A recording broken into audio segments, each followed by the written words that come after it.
Oh, so that's where you would go? Yeah. But still,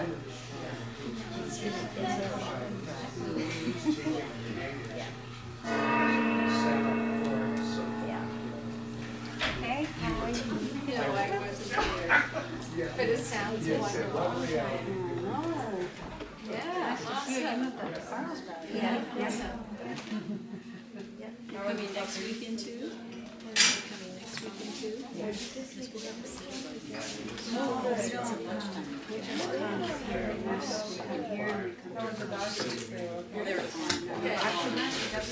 I don't know about the Santa Crate. No, they have their own meeting. And they've got their own bed. Sure wasn't Gene and Paul? They had. Just his son. You had just already. Yeah, just his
O Bhagavad Samaya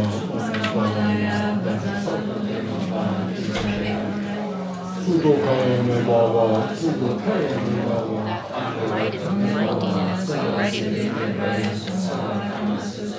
Sevana Shriya Guru Huma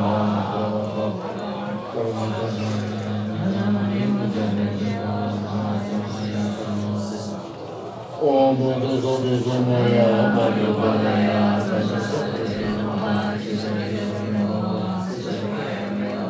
Sudokaya me Baba Adorata me Baba Savasidi me Prayasa Savakama Susame Chirasya Oh Bhagavana Sadhu Om Bhagavad Samaya Bhagavaya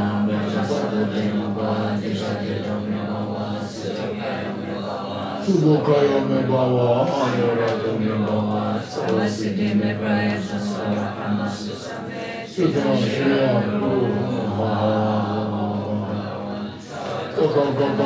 Mani Mundana Jimba Masa Sadhu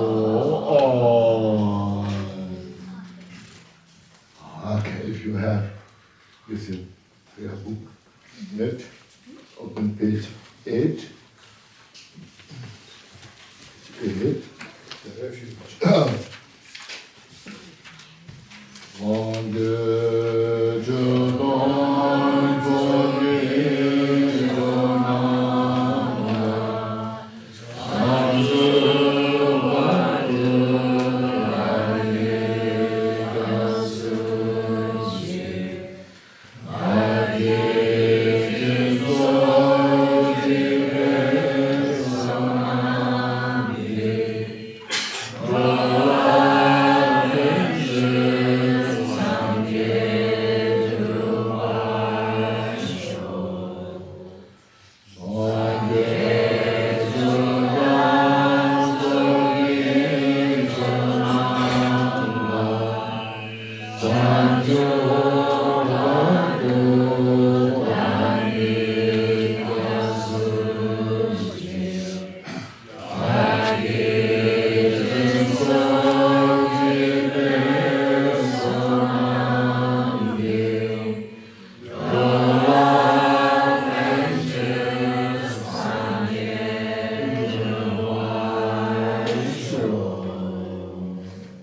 For the Buddha, Dharma, the Sangha, I offer these to the mountains.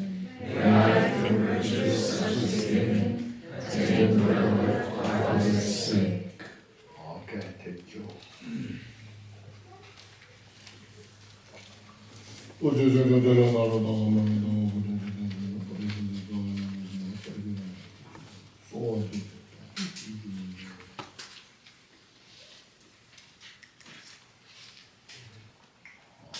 Thank you. So first, please take a deep breath. Inhale fully. Exhale. All the stress will help us out. Once more, please inhale fully. Exhale. Once more, please inhale fully. Exhale. Just relax your body and mind and just be here. Past is past, just gone. It's not here now. And the future is not yet here. And this moment is very momentary. Doesn't stay in 1 second. So you see, just a flash. We just live in this moment. We are living in this very short moment, which is so transitory nature. So that's why it's called everything is insubstantial. But our close mind, grasping, fixated, this machine is moving, and try to fix, try to finalize everything, and always it's successful, not successful. And then there we suffer, because it contradicts our perception and how things there exist. Our perception doesn't agree that what is exists in real nature. So always it contradicts. That's where in the world, everywhere as a nation, nobody is fully satisfied. Always we just encounter our conflict. That's why we are conflicted. Our nature, how it exists, our nature, the mind itself, and what we perceive, contrary, is called oxymoron. Okay.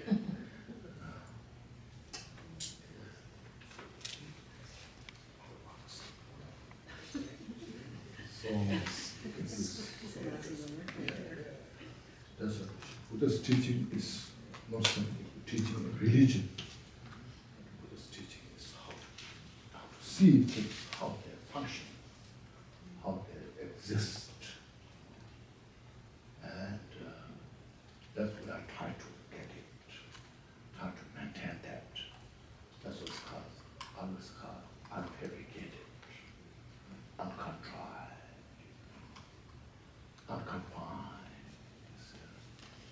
well confined, conflict. Well, our minds are always confined. Within that, we're trapped. We entangle with our mental defilement, afflictions, you see. The mind itself is pure by its own nature. But our habit, especially the habit that we are habituated in the samsara, let's call it samsara. Samsara is a vicious cycle, unending vicious cycle, always where we go through the conflict and then we just suffer from there. So that's why the Buddha has such a great wisdom to see this penetrating reality as it is. So that's why especially we need this three training. The moral is we just to touch this Shila, moral ethics. Shila means cool, fresh. When we could maintain the Shila as it is, the mind has become so fresh. It's untouched by the mental affliction. When the mind is touched by the afflictions, confusion, then see, we wander into samsara.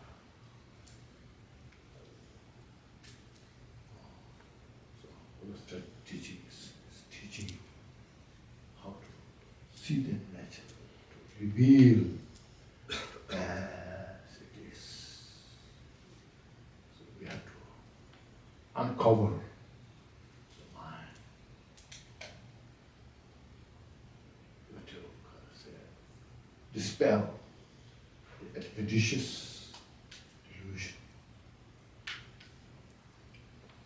Yes, so we are going through this text, this which is so profound, so precious.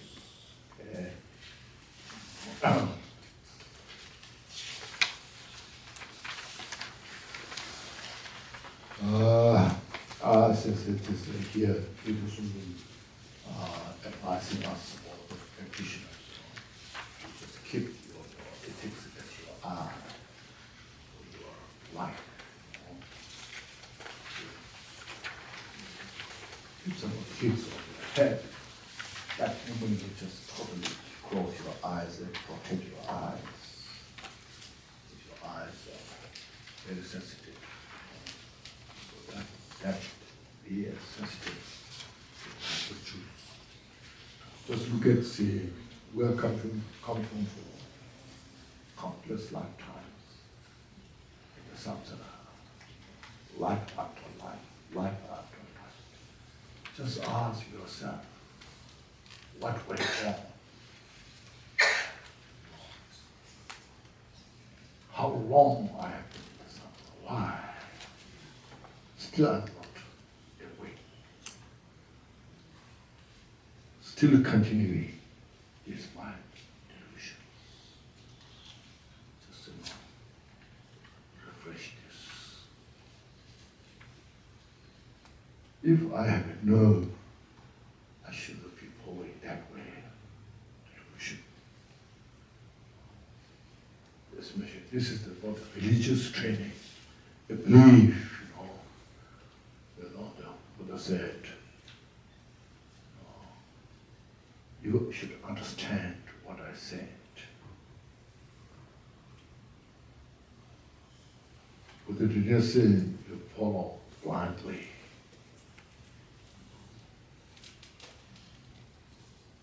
Buddha didn't say you should believe what I said. Buddha said you should understand and practice, follow. See? So especially nowadays, the education is highly appreciated. So many universities also are opened for education.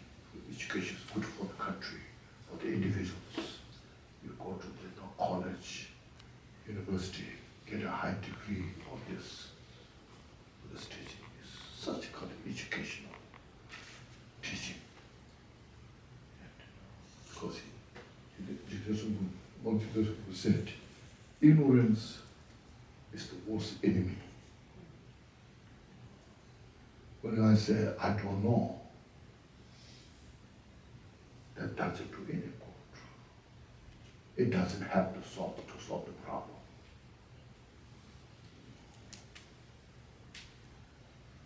So even the education is highly appreciated in the modern 21st century. But still, all this wisdom is called afflicted wisdom. That's called unafflicted wisdom and afflicted wisdom. Because this university you go, they will teach you so many things, science, technologies, the economic, this is the laws, law school, all those things, they teach you so much, but they will never teach you how to obliterate, our delusion. How to get rid of the delusion, they will never teach you. Sometimes they make you more deluded mind.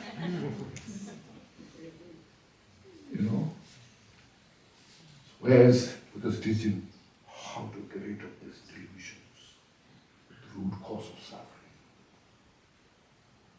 See, as you can see, more our mind is less, the less the afflictions. Their mind is more peaceful. It has some serenity in the mind. When the mind is more afflicted, then there's more suffering. You see, it's very clear. It's not a religious belief. Do you think it is a religious belief? It's reality. How everyone in the world see that even animals who has less mental afflictions, they live very peacefully, They help each other, all this. When their mind is more deluded, more aggressive, they fight so much each other, Even you can see the animal realm, and the human realm as well, you see. Even in general, you see, here Buddha's teaching is teach you how to see your pure mind. So that's what keep it all. Our body is a body borrowed. Where we're living, we borrowed. We not own. One day we have to leave, even leaving this body behind. All things what you have, we think is I own this, this is mine, But when you leave, that day, you cannot carry a penny. You see? You have to leave behind. So that's why I say this. Don't feel that I'm saying everything is negative. Okay? Don't see that. What I'm trying to say is how to utilize this precious body, human body, maximize the ability of that mind to practice the Dharma. Bring the Dharma in your heart. Dharma means wisdom,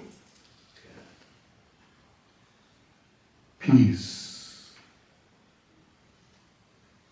Our nature of the mind is total peace. It's total peace. So that's why Buddha's teaching, right from the beginning, they teach you how to achieve peace by taking refuge in the Buddha Dharma Sangha. So don't harm anybody, you see. You've heard of that. So don't harm anybody. It's peace. We start starting practicing how not to harm others, not harm to yourself. All our mental afflictions are harming ourselves. With a strong attachment, it harms us. With a strong anger, it harms us. With a strong aggression, it harms us. Our body, our mind,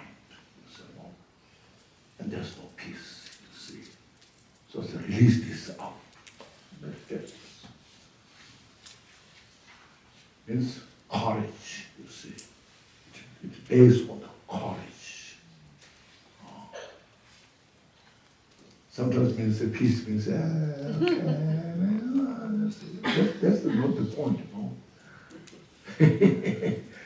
It's kind of like a primitive, We are talking here really grateful to Santos. Their mind is totally peace.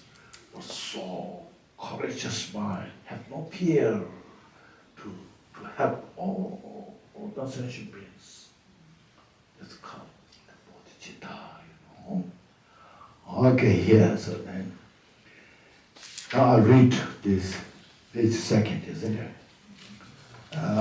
As a result of keeping these moral ethics, you will achieve the higher status of divine and human, see, free from the three world realms, Holy Ghost, hell realm, animals, and you will achieve the higher status in the human, precious human life.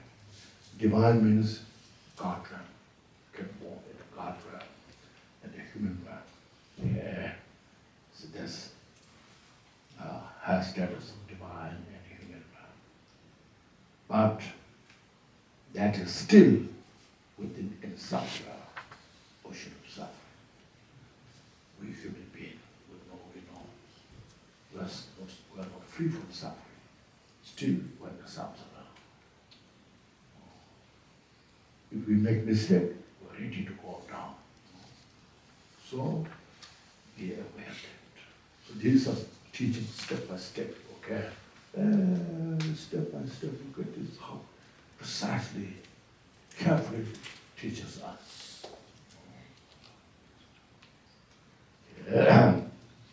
Then, if you have not realized that samsara is a state of suffering, you will not be inspired to abandon it, you see. If you don't realize our human life, human luxurious life, the enjoyment that we have, not realize it's a suffering of change, a suffering of conditions, We will not inspire to free from that suffering. We are stuck in the human life, and we stay with that, still in the samsara. Not saying human this life is a bad thing, but we should acknowledge where we are. Meditate on this, reflect on this. Okay. I have this precious human life. I took refuge in the Dhamma Sangha. Now what should I do? It's not enough to be just a human being. This is the opportunity I have. I have such a gift of the wisdom to see things precisely, clearly, how everything is functioning. Just contemplate on that. How much opportunity I have. And if I'm stuck in the samsara, how much disadvantage is there. Look at this. And then appreciate yourself. See? And then appreciate Buddha's wisdom. What a great Buddha has that kind of wisdom. All the world now, you say, the world, all the different countries, everywhere, So, no one knows how to free from samsara, as you know. We all life in samsara, something better. And that always changes ups and down, you see. There's no always everlasting peace, happiness, joy. It's very clear. You see. Buddha's teaching what you have every day with your mind. Purify your mind. And always you enjoy. So this is what is teaching about, you see. And so suffering. You will not be inspired to abandon it. Abandon the ocean of samsara. See, just now, abandon. Renounce. What means renounce of ocean of samsara is cause of the samsara. This is within us, not outside. Our mental, look at our mind. It's all mental three poses that we have. These three poses that we have. In this life, all the different people suffering because of these three poses. There's some people suicide because of these three poses. Nobody can throw us in the hell. No matter how bitter enemy outside cannot throw us in the hell. But only these three forces will throw us into the hell. In the Holy Ghost. Not only that, next life, but this life, how it makes them miserable our life. We chase happiness, joy, looking after. It's like a chasing rainbow. You chase the rainbow, and farther you go, and farther rainbow goes out. You cannot catch the rainbow.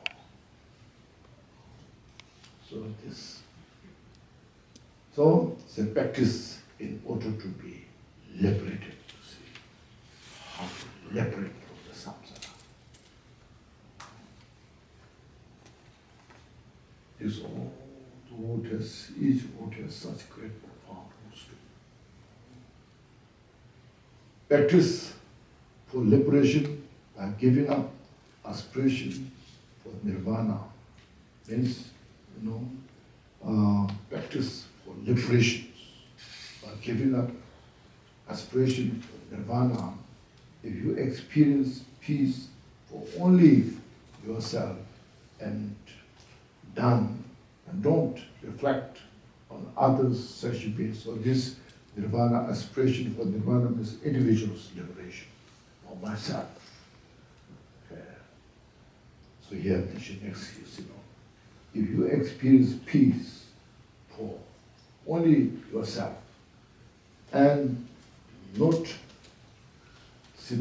practicing for others' benefit and don't reflect on others' sentient beings, you will fall into the Sharavaka and Bhakti Buddha's paths.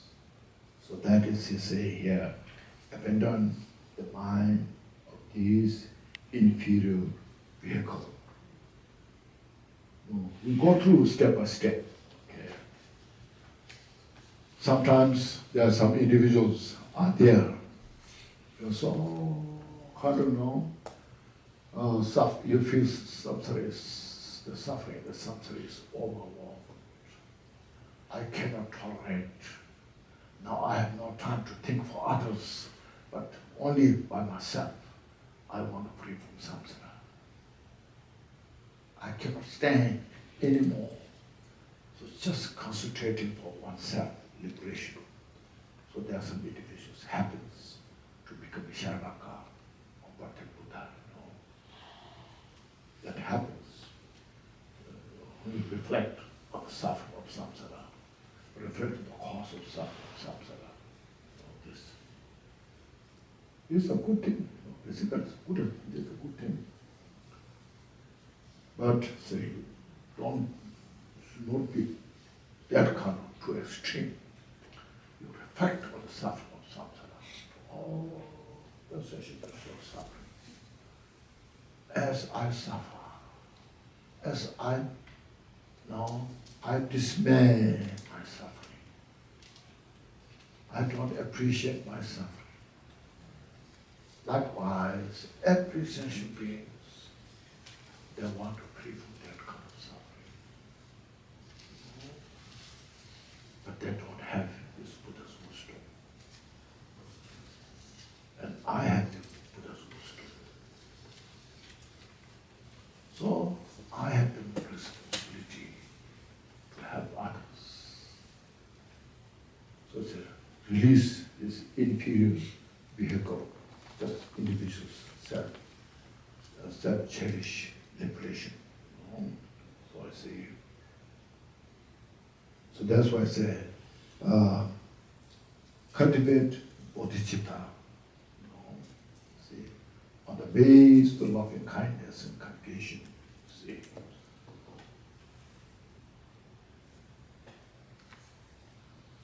So there, when individuals have so much suffering there as a nation, that time you look at your suffering, how much you want to free from that suffering, how much you have aversion of that suffering, you want to free from that suffering. So now as I have that kind of feeling, everyone in the samsara has that kind of feeling. And you see, as I want to free from all the suffering, all the sentient beings, they want to free from their suffering. As I want to have all the peace and happiness, every sentient beings, they want to have peace and happiness. So look at that. So now here that you see. So now say, I'm just one person, one individual. And look at the sentient beings, the samsara, countless, limitless. See? Look at that mind. Open your heart. Make your mind unconfined mind. See? So this is how you see, how to bring real peace in the mind. The real enemy is not outside individuals. The real enemy is our mental affliction,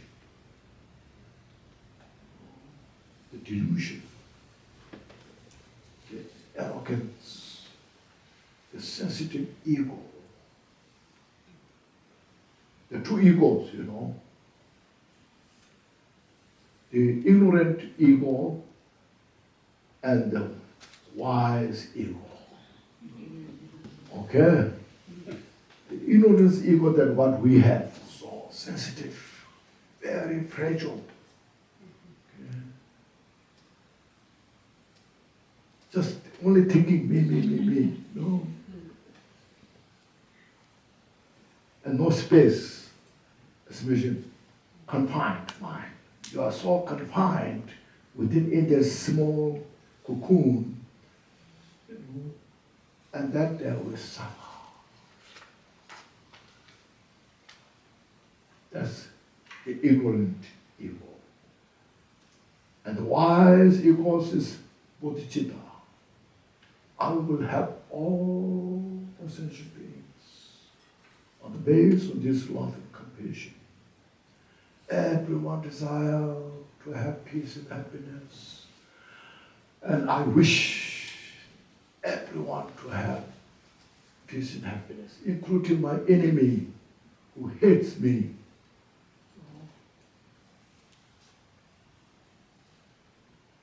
Who makes me kind of very irritable, who irritates me.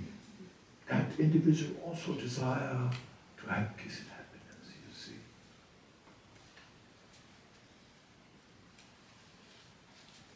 So, make that mind.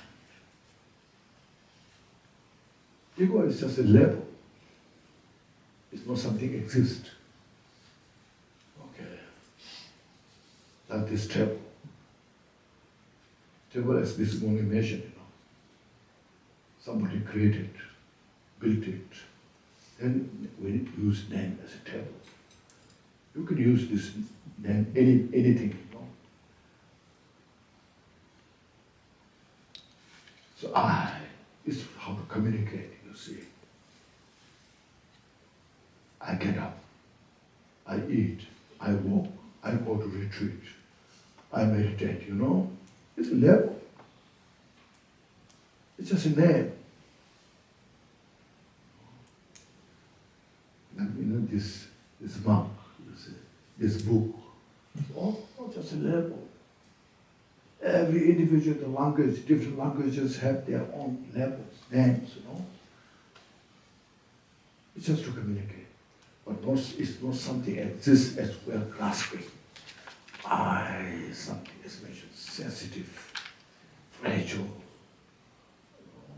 That kind of not exist. There's no.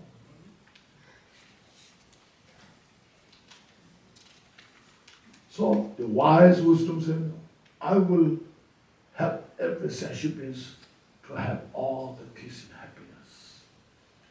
I will walk every sentient being to free from samsara. To have all free from suffering. That's the wise evil. A source of peace. That's called courageous mind. So loving kindness, I'm sure you all know that meaning. Is one we desire, we wish to have all the peace and happiness. And the causes of that, that's called loving kindness. So meditate here. So Buddha is an example who have perfected the loving kindness. Totally perfected. Anybody who sees the Buddha, they feel so peace.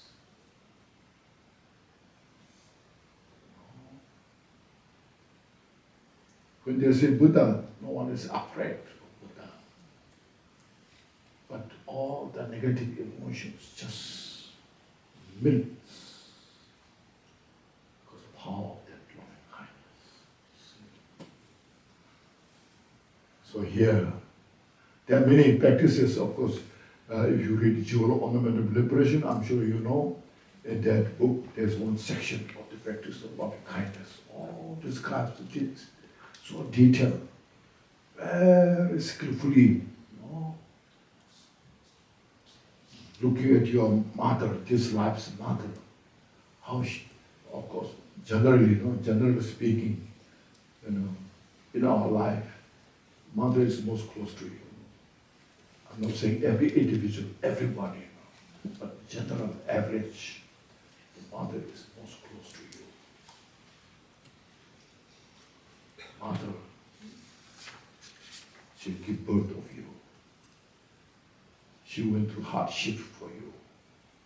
She took care of you. She provided all things what you need. When your life is in danger, she protects from you.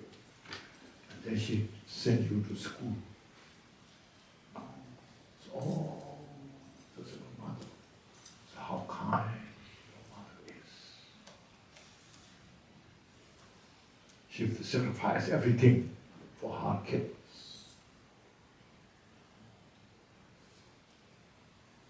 So not just only this life's mother, life after life, life after life, life after life. And not only just human being as well. Look at the insect, small insect. When she gives birth of her,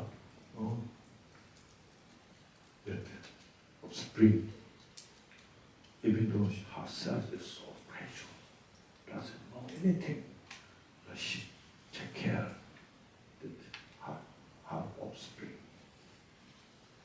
Just for example, look at the bird, how the bird hatches the egg.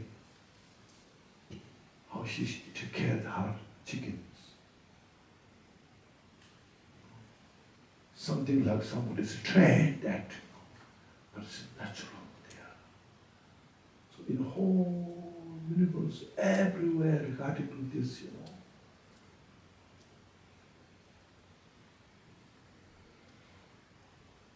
So under such kind of conditions, through the delusion, how we can really kill others, sentient beings.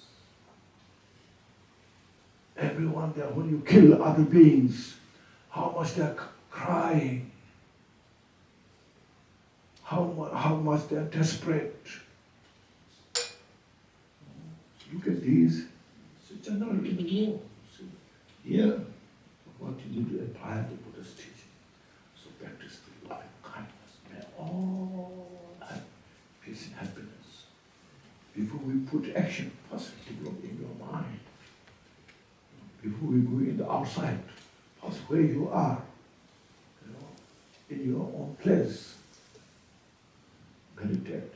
Bring that in the mind. Develop that. Step by step, slowly. So even when you, in the morning, when you get up, right at the beginning, and when you get up, just breathe in all the Buddha's loving kindness into you. Just bring into your body, pervade your mind and the body. You want just meditate, your mind is now become the embodiment of loving kindness. And then your body is healed. So this loving kindness, the method is healing. It heals our mind. It heals our body. It makes your mind spacious mind. It makes your body so relaxed, comfortable. See? When you are so tense, uptight, that time you just sit on your place wherever you are, on your chair, on your bed, doesn't matter where you are. Just breathe in all the Buddha's loving kindness into you. Through your nostril, heal in. And you just expand your chest and stomach. And then exhale your breath. Release all your delusion out. See? Meditate that, you see. And you feel so relaxed, you see. Fresh. Do this often. So also Lord Jesus said, right in the morning when you could do that, so whole your chakras, channels of the body are totally cleansed by that. And then that occupies your body and mind.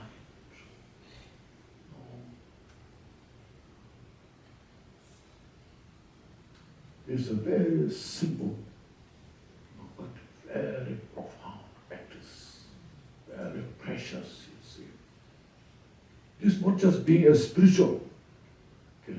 This is being as a practical method. How do you live your life? See? And then after practicing that loving kindness, then you breathe in all the compassion of the Buddha into you. Breathe in all the compassion of Buddha into you. And breathe out all your mental negativities all out. And just you meditate, you embody the loving kindness and compassion.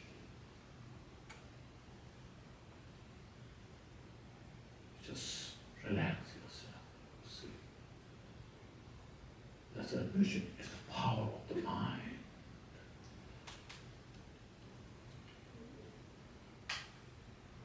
If we don't have the wisdom to practice this, All the mental afflictions also how they are powerful. It destroys all your peace, happiness. It throws you in the hell, man, because of the mental negative delusions. Now when you have the wisdom to practice this, that itself becomes the pure land. There's no special pure land that we need to go.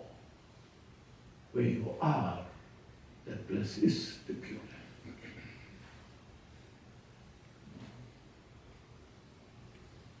Just maintain that. All your mental afflictions like attachment, anger, hatred, pride, it's all just breathe out.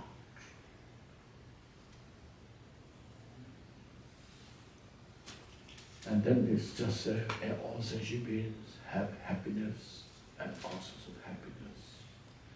They are all sentient beings free from suffering and causes of suffering. You just put that to practice.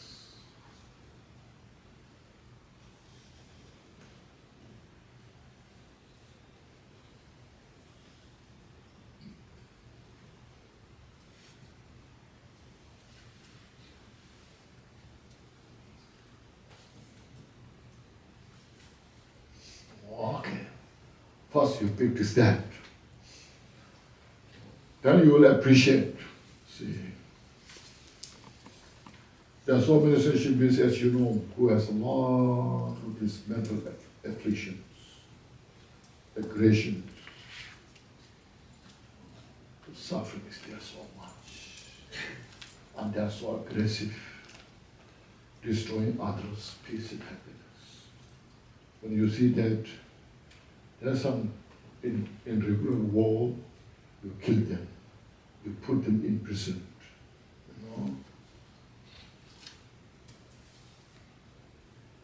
make war. You see, all the battle, all the weapons you see created to destroy others. Like here in Buddha's teaching, you see, now you develop that kind of wisdom, humanity, loving kindness, compassion. And when those individuals has these mental afflictions, then you develop greater loving kindness, compassion. Through their delusions, they want to have peace and happiness, but they don't know how to achieve, how to create that. They want to free from suffering, but they don't know how to do that. So the enemy of the mental forces within them, and that's why they are suffering so much. Instead of you being angry, you can have greater loving kindness, compassion. And then there's no fear to have. By the power of your loving kindness and compassion, and fear is not there. Because you have such a strong loving kindness and compassion. And you know that how much deluded they are. And suffering there. They are suffering. Okay, there. And this, first we, as mentioned, we practice this ourselves. Every day, every moment. Build yourself.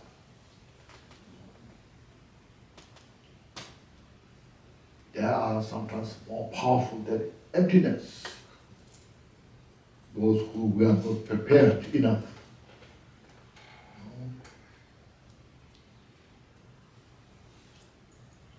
Emptiness makes sometimes very fragile. When somebody hits you, it's not empty, It brings the pain to you, and then you are really upset, There's no emptiness, there's no loving kindness, compassion, It's impossible to break these things. This called preparation. Prepare. That's what Lord Chitu Sumbu says. this morning I mentioned, the preliminaries are more powerful, more important than the actual practice, what we call. Just, these are a way to build they are called the practice of loving kindness, reflect the sentient beings, looking at the sentient beings, their desire for peace and happiness, wish all the peace and happiness to these all sentient beings. When you meditate there, it's called, in the reference of the sentient beings, you practice loving kindness to all. Then you look at what are the causes for peace and happiness. See? So practice of loving kindness itself is one cause. Then all the virtuous practice, you know the 10 virtues. I'm sure you know those. Look at the 10 virtues. They are the cause for peace and happiness. Then you wish all sentient beings have the cause for peace and happiness. The moral ethics, the generosity, the patience, all the rest of the cause for enlightenment are the cause for peace and happiness. So that's what we say, that all sentient beings have happiness and causes of happiness. Your practice becomes deeper. Okay? And after that you see, as mentioned, everything is reflection. Nothing stands independently. Everything is so fragile.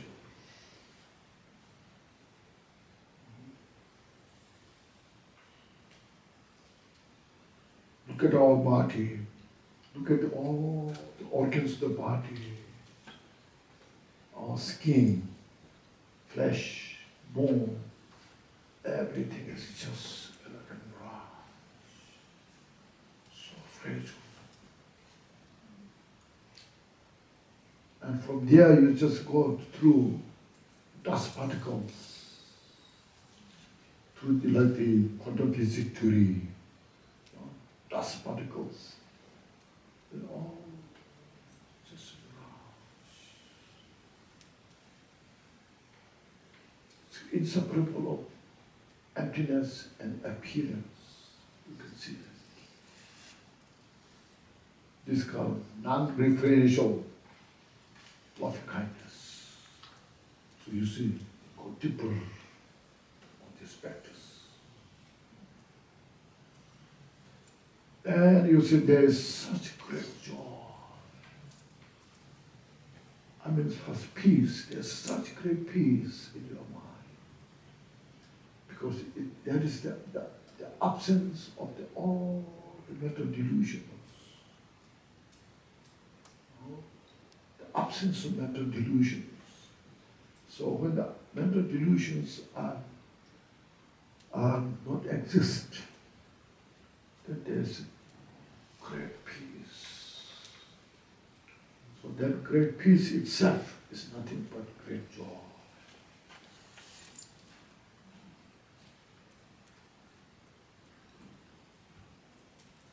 It's in your hand, you see, within you.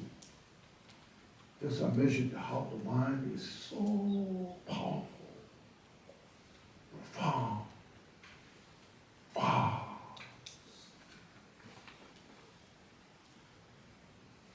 Just to meditate this, and you really enjoy the Dharma. Then you see how Buddha could teach these things.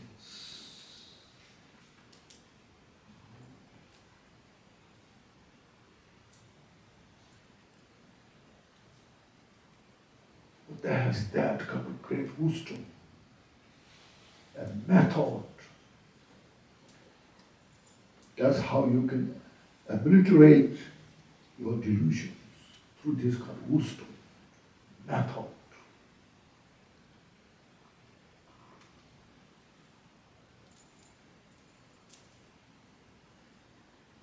Now these are just the estimations of description. Having said that, a sentient beings are not free from suffering, then they don't have total peace and happiness, including myself here, talking about it, still limited, you know. So now, what we should do? So practice bodhicitta. Yeah. When you ask, when you will have total peace and happiness, what state when you reach, you are that free from all the suffering?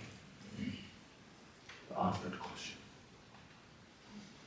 So that when you achieve the Buddhahood, okay, when you achieve the Buddhahood, then see you have total peace and happiness. You are totally free from all the suffering.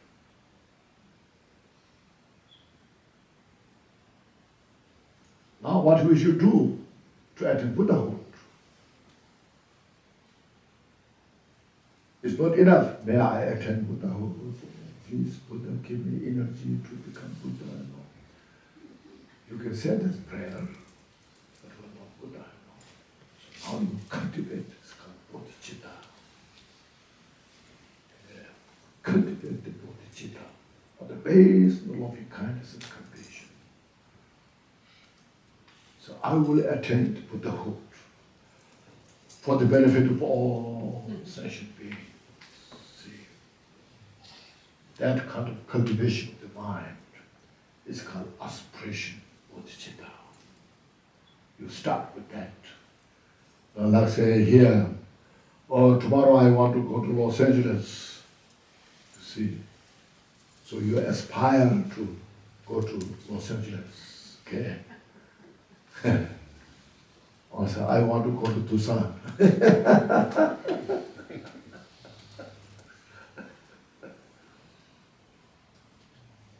That's how you cultivate the mind. That's called cultivation of the mind. I want to attain Buddhahood for the benefit of all sentient beings. Now these are, you see, this thought, nobody teach you. As I mentioned, your mother, who's most kind to you, did she teach you to cultivate bodhicitta? If she knows, she will do it. Because she loves the child the best. My child is the best person in the world. You see, no? She wants her child the best person in the world. In the school, you know, she would say, explain, oh, my child is so smart, very disciplined, oh, so good, no. If somebody says something, you are wrong, you know. But even your mother didn't teach you how to cultivate bodhicitta. So only Buddha now teach you this.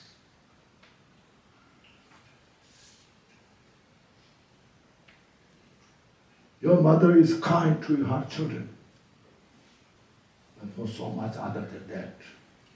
But Buddha, everybody.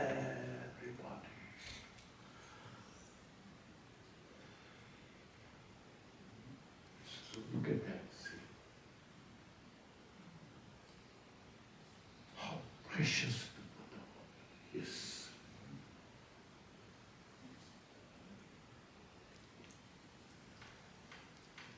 A great Bodhisattva comes here, and just very simple person comes here, and Buddha's there. Buddha will treat both same. No better for the Bodhisattva. Still, Buddha will see this person who is so stupid, he needs more support than this support. You know? I have to do more to this person than the Bodhisattva. You understand? That's a Buddha's wisdom. How Buddha take care of sentient beings.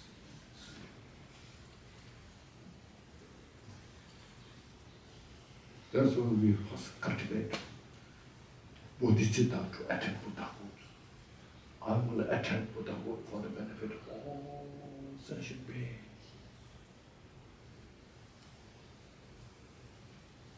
So that Alangara, you know, Abhisamaya Alangara, the book.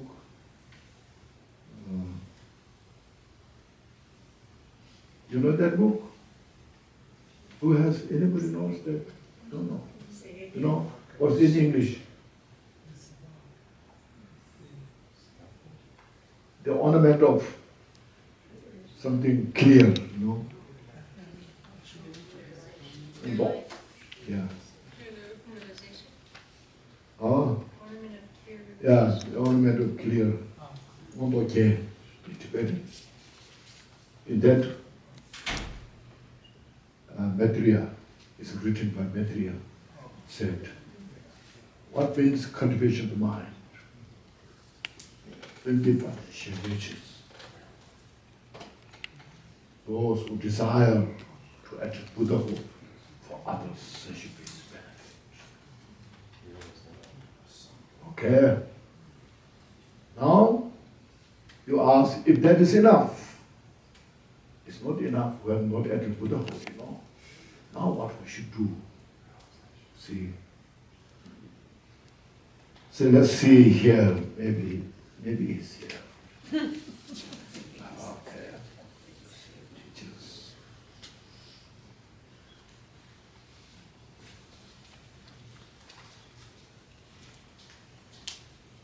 So here, train then is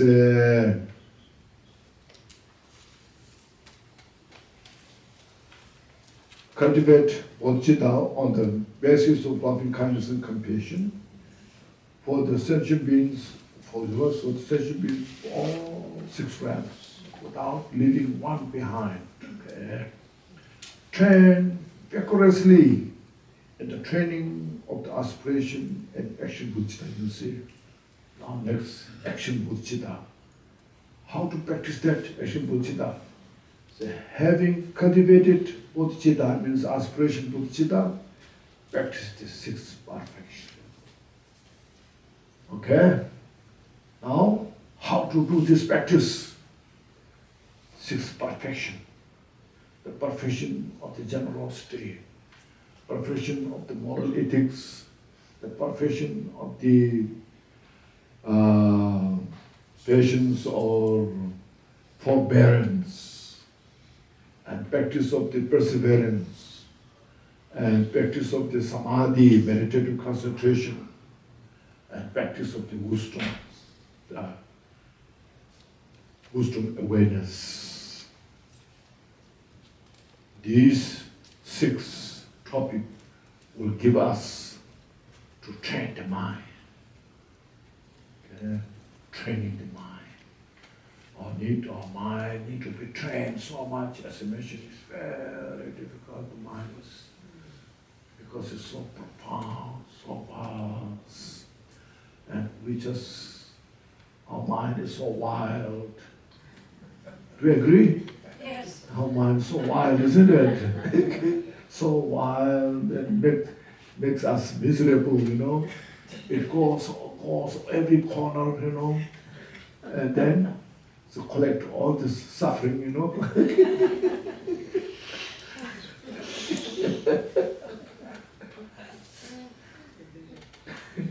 And that negative mind enjoys when you are suffering, you know.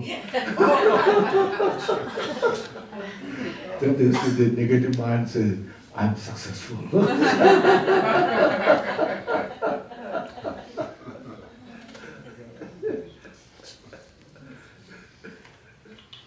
especially when the negative mind, the delusions throw us in the hell realm, then he enjoys so much.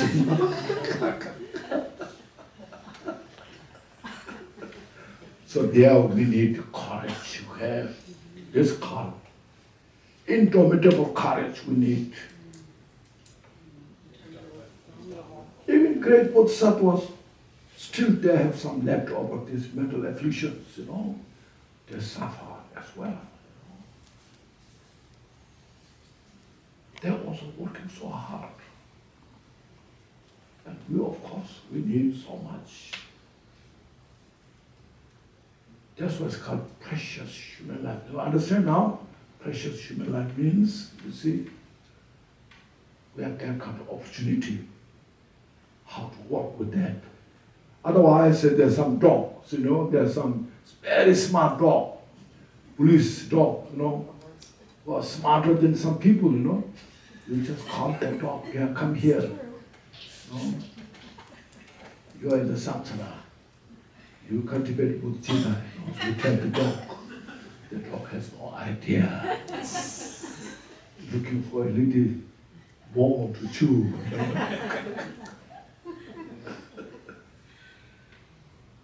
See, so that's why you appreciate we have this precious human life. Rejoice, appreciate. You just say to yourself, I must have done something good. I have the Dharma teachings. Not everyone has the precious human life. Some are more successful in the business. They may not have precious human life. You ask them Dharma practice. Oh, I don't need that, Those who are interested in Dharma, study, practice, especially when you have such strong devotion to Buddha, Dharma, Sangha, is so precious. You cannot buy this from outside, anywhere. You have to earn yourself. That you have earned by yourself. No, I have this. Now, that is not guaranteed if you don't utilize. You have to utilize that. Utilize it in a better way to develop better. Develop the mind stronger. Purify our negative minds. Because just by saying prayers and may my negative thoughts may go away, may everybody feel happy. It's a good start. But that doesn't give us opportunity to get rid of the afflictions. The afflictions, what we have, so they are so stubborn. They're so kind of inveterated within our mind. That propensity is so tough that we need to work hard, meditate every day. Still, after some years, you can see the difference, you see. After a few years, you can see the difference, When you are really practicing that, you find differences. But still, it continues.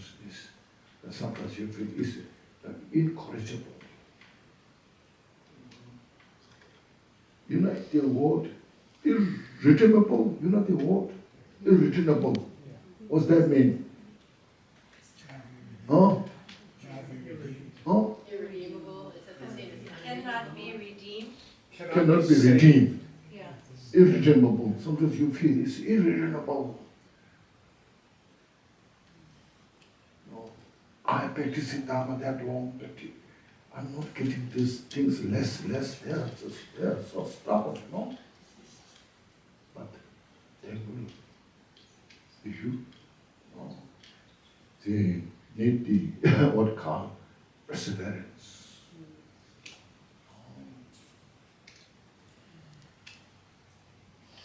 Samsara is nothing but one state of suffering.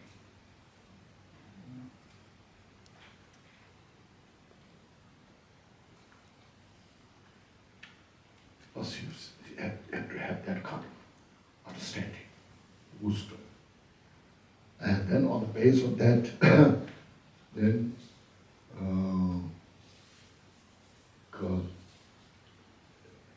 revulsion, you know revulsion? Revulsion? Yeah, revulsion, you know. Revulsion means reversion to the cause of suffering, okay? Sometimes you say revulsion, you should have revulsion for this life. It's not that, you know. Sometimes they kind of, the word they kind of misinterpret it, wrong way, you know.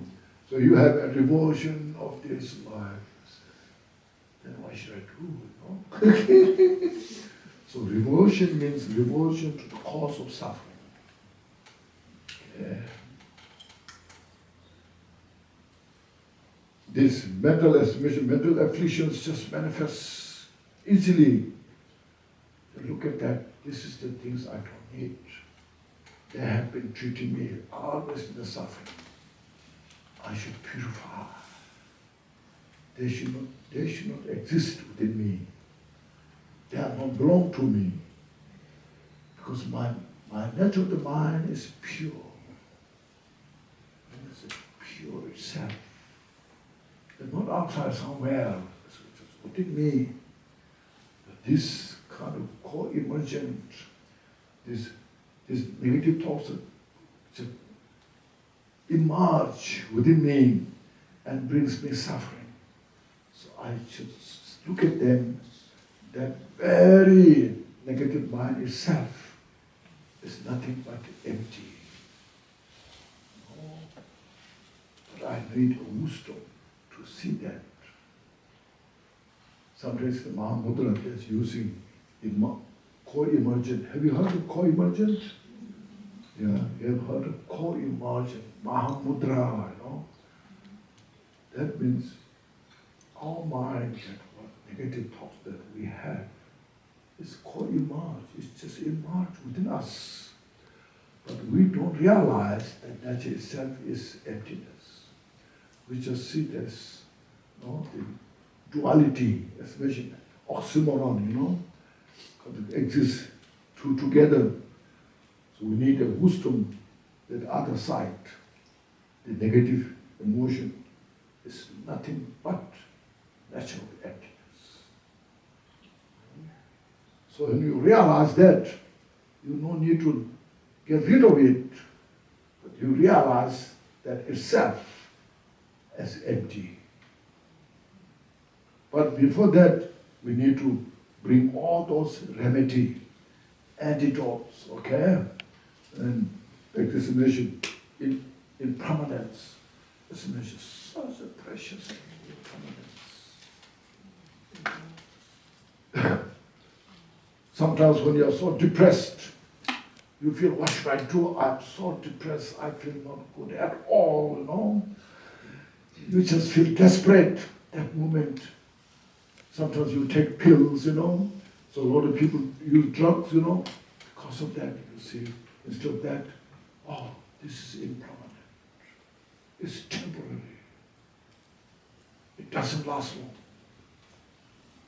That's the best drug you can use. Okay. As soon as you see that is the depression, if you see as the impermanence, and it gives you such great relief. Oh yes, this will not last long. Right now I feel desperate, you know, but it doesn't last long. It's my habit manifesting. So this is the practice you see. Bodhicitta practice was mentioned to progress out into the path, step by step. See. This is an empirical method, okay?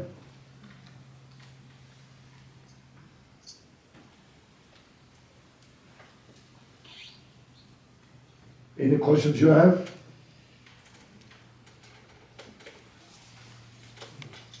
Okay, so we go this way, practice. The 6 perfection I'm talking about. I talked a little bit about the generosity. Generosity is variety, a lot of different topics, giving, generosity means to mind, to free from the attachment, to give what you attach to, you just give, you sacrifice. And giving, there's also giving fearlessness, helping others who are suffering is also giving Dharma talks. That this is my practice, I'm giving you this, this is my practice of generosity. Okay, so you get something, giving wisdom, giving skillful methods. Oh, this is a very vast subject. So in the jewel ornament of liberation, it's explained so precisely what you can give, what you should not give, okay, and how to give. All explained there. Read that book. It's written by enlightened master. Kambupa was enlightened master, not just ordinary individuals. There's some professors write books. It's not that. It's one individual, right from the beginning to the Buddhahood. Like example of the impermanence, there's gross impermanence, subtle impermanence, very subtle impermanence, described step by step. Looking to oneself, how oneself is impermanent. Looking other, that you can learn about the impermanence. Look at the changing the weather, day and night. So there's so many different ways to explain about the impermanence. Very precious. Impermanence itself will give you some about like enlightenment.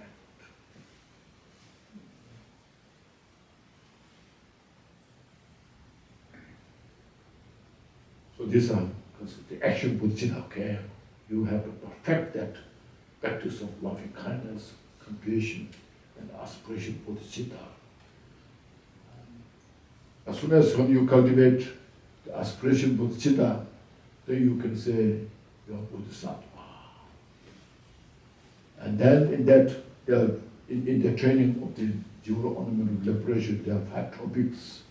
The first most important is not giving up anybody from your heart. And that book mentioned there's danger to give up others. So there's somebody always irritates you in the past, now, and you think this in the future also will irritate me. I will never help this person. I will get rid of that person from my sight. Yes, this danger is there. So you should not give up anybody from your heart. Whenever there's a chance, you just practice how to help. Even though right now there's no opportunity to help, but never give up in your mind. Okay? That's one of the most important practice. Because it's related to the sentient, all sentient beings, all sentient beings means nothing is missing. No one is out of your mind. It's very inclusive. You can see how Buddha's mind is.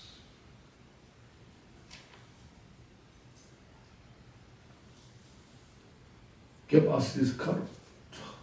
This all cause for enlightenment. This method to free us from suffering, to enter Buddhahood. It's not a Buddhism, okay? When you make fire, you're like a wood fire in the jungle. When you make fire, you need all of those things, isn't it, to make fire? You have to collect all the woods, and then you need, to kindle the fire. It's a cause. Like when you cook, What you need? Also, when you cook, you need the 3 training. First, you need moral. So all you need all the disciplines. How to chop the vegetables. All the different skills, Others don't cut your finger. It's all this. Then you need concentration. Your mind very, concentrated. Well, then you need awareness. How much salt it need, sugar it need, how it is cooked or not cooked. All you need wisdom. You need all these 3 when you cook. Also, when you drive, you need these 3. First, you see you look at all this, how you drive, discipline you need. And then, when you're driving, you need concentration. Then you need where you arrive or not, which destination, where you are, All these 3 you need is a same thing in the meditation practice. This is my mental journey towards the enlightenment. The 3 trainings are appreciated by all the Buddhists. The Theravada Buddhist, Mahayana Buddhist, Vajrayana Buddhist. All these 3 trainings.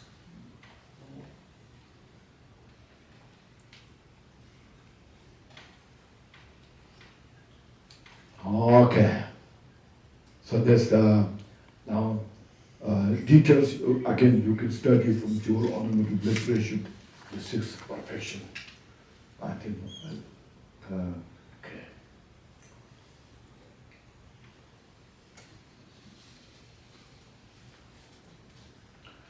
Now you are putting some emphasis on the Vajrayana practice here. So even though one achieves the perfect enlightenment by practicing for 3 limitless eons and so forth, 3 limitless, 5 limitless, 10 limitless, so forth, that method is very difficult or rigorous, maybe it's instead of difficult, maybe it is rigorous, maybe better word. What do you think? Rigorous, rigorous? Vigorous. Yeah. Maybe it's better. Instead of difficult, it's rigorous better. Okay. Vote. Make their choice. Okay. It's rigorous and takes a long time. It's only the sutra system. Only in the sutra system, it takes that long time. That's why sometimes you can hear the Shakyamuni. He practiced for 3 limitless eons.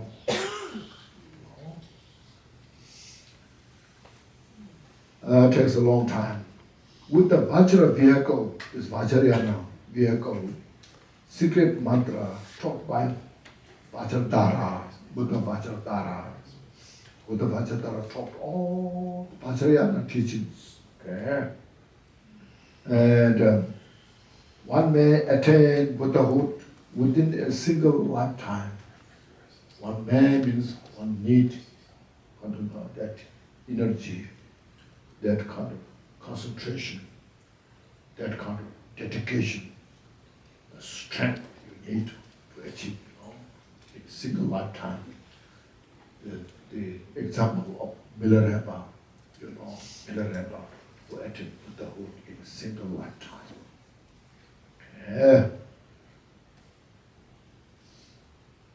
So you should follow that path. So follow that Vajrayana path, the secret mantra, by receiving the precious 4 empowerments of the ripening path. See, 4 empowerment. I'm sure here you have received all the empowerments. Is there anybody who has not received empowerment?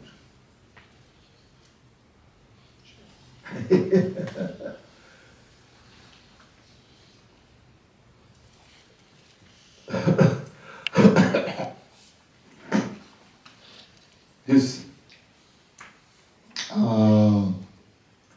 this high Vajrayana practice, like say Vajrakilaya, or Chakrasambhara, or Kala Chakra, those highest yoga tantra has the four empowerment. The base, not the base empowerment, the secret empowerment, the wisdom empowerment, and the fourth, it's called the word, precious word empowerment. So the teacher, the master, explains all the details in each ceremony. The first base empowerment, when you receive that, what is involved? Not just chanting, using the bell and just pouring some water on the head. That's not enough. So you need some good explanations about it, how you are receiving that. And the disciples also should have wisdom to capture that. How to transform this ordinary state or subtle state to the enlightened state. How to see the five aggregates into the five Buddhas. The five afflictive emotions, negative emotions, how they transform into five wisdom, so forth, So these all details explain, and what the disciples also experience those, okay? Then you see,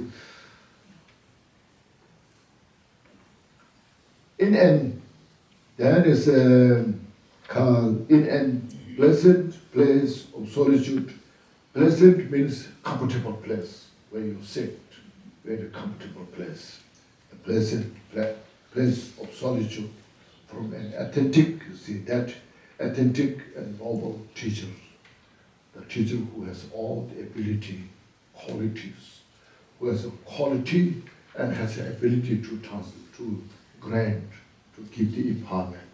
This should be done in the comfortable place, in the solitude, not in the chaos place, Completely avoid then you should receive all those empowerment completely. And then the disciples, both Vajrayana masters, both avoid the force of breaking the samayas. All the samayas, the commitment, well kept and preserved. So this is just briefly explained here. Would you like a short break? Yes. Oh. Yeah, make a short break. Yes. Okay. Oh, Bhagavato Samaya.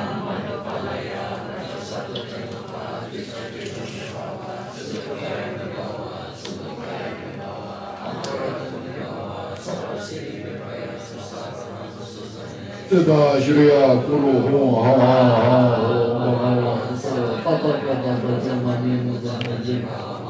Samaya Sadhu. Okay.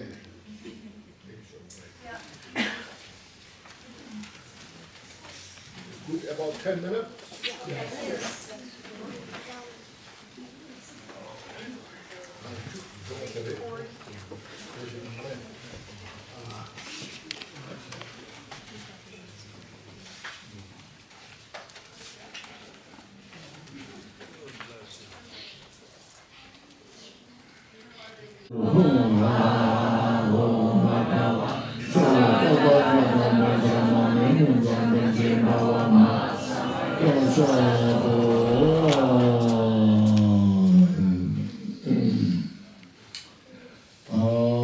Here, as you know, with the Vajra vehicle of secret mantra taught by Vajradhara, so that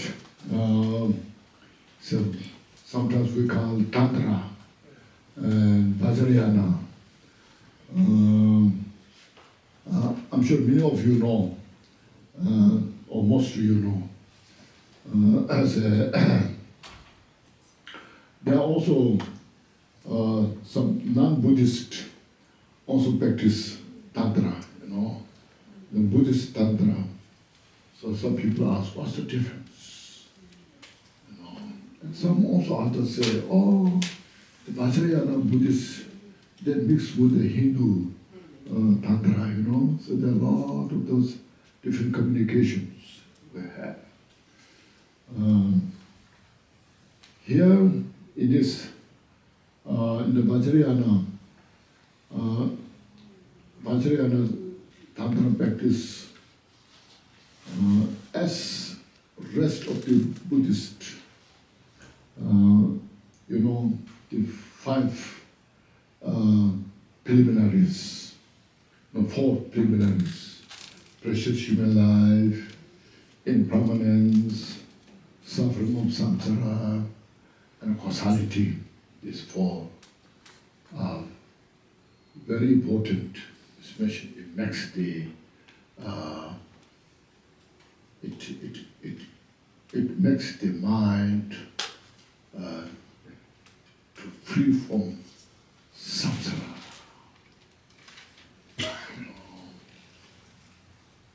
In the samsara, you see, look at this body, our body.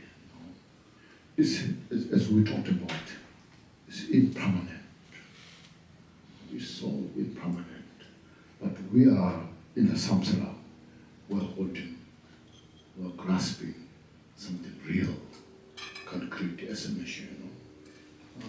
I know intellectually I'm impermanent, but I live, perceive as a permanence.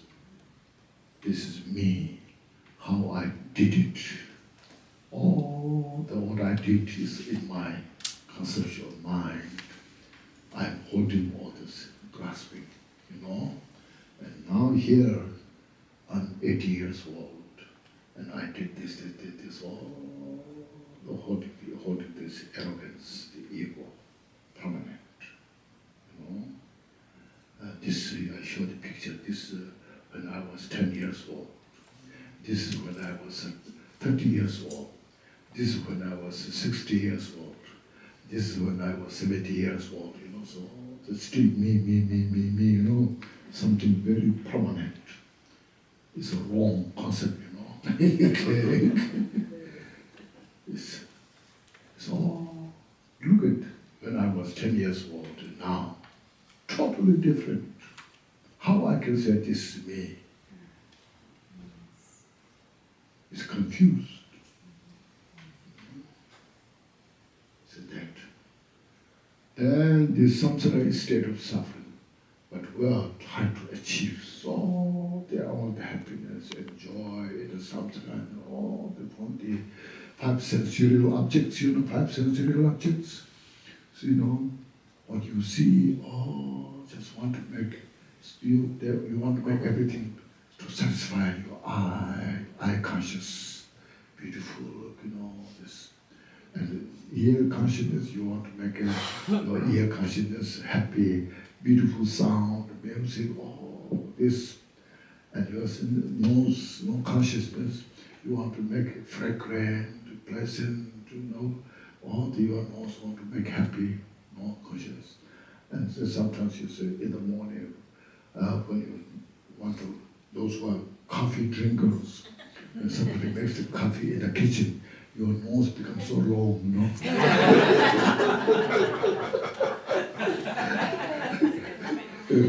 It reaches to the kitchen, Then to satisfy your tongue, you make all the delicacy, all the food, all this scrumptious food, to satisfy your tongue. And your body is how to satisfy your body, all those things.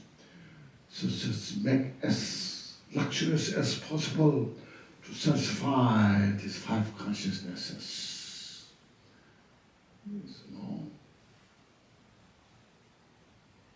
And there's no one day you're fully satisfied. At the end, of the day, no matter how much you try, you may say today is very good, it's good, or like this, like that, but not fully satisfied. See? So this called we're perceiving suffering as something joyful. Impermanence as something permanent. And there's no, as mentioned, no I, ego. Where is the ego? On your right hand, on your left hand, on your head, in your eyes, where the ego, in the skin, where outside, inside. That's you cannot find the ego. This reality nature. And medabatawazepa, tumewatewazepa. 동요와 대월제바, 미다바다바, 다음에와 다도제바. 지금 그리고 미다 어디 소아? 미다 시야소아. 지금 가래. 미다바 다월제바 제소아. 동요와 대월제바 제소아. 다음에와 다도제바 제소아. 다 되겠다. 밑장마다 장마다. 미장마 다월제바. 포트와. 미장마 다월제바. Our whole body is a source of filth. Look at it. Now, since I'm talking Dharma, so don't get upset. Okay? Don't say, oh, he's just talking all the disgusting things, In the summer, how much we have to shower? If you're clean, why need to shower? Especially the humid area, you have to shower twice, 3 times a day. Still so.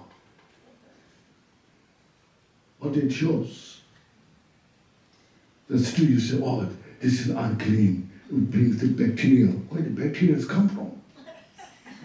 Bacteria don't come from outside, from us.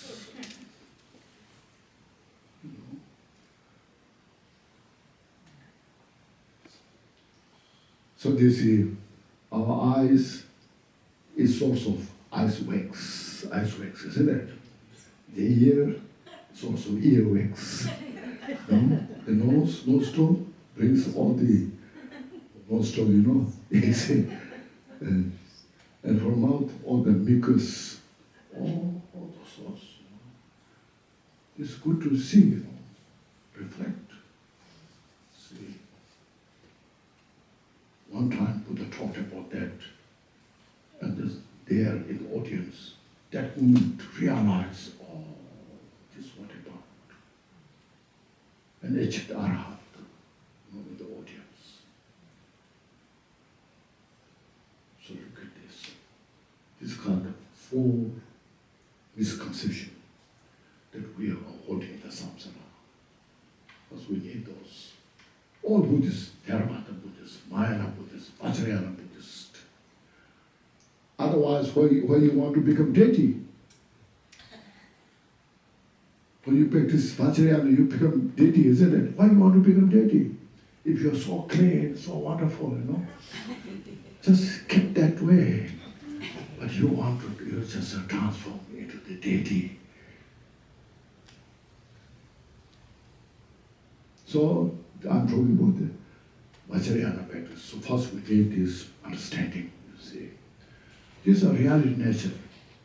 Don't say, oh, sometimes Buddhists are so negative, oh, everything, They're talking about impermanence, everything's a suffering, everything's unclean, everything's this, that, We don't like that idea. We want to be so joyful, If it is that way, or why not we should keep that way, But since that is not the case, and we are suffering, look at this. So you meditate on this.